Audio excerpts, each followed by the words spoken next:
Aquesta és l'alegria de les jugadores del Club Voleibol Viladecans després de guanyar unes rivals d'alt nivell, les components del Club Voleibol Sant Cugat.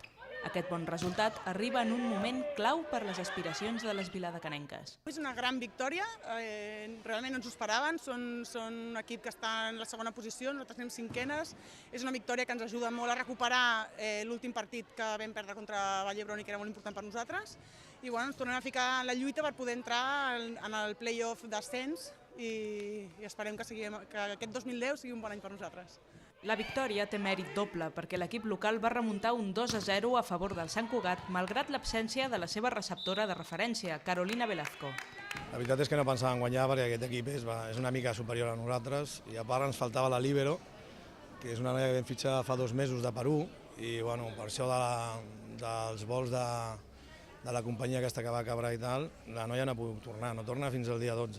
I era un hàndicap contra nosaltres, però s'ha demostrat que és un equip que té qualitat, que té experiència i que en lluita tot es pot aconseguir. Sempre més o menys es demostra que quan remuntes un 0-2 acabes guanyant un 3-2, però amb molta lluita i molt de sacrifici, per suposat. Després d'aquesta jornada, el Club Voleibol Viladecans va quart en la classificació de la Lliga FEB femenina, empatat a punts precisament amb el Sant Cugat. Les vallesanes han jugat un partit menys, però les viladecanenques poden aspirar als play-off d'ascens.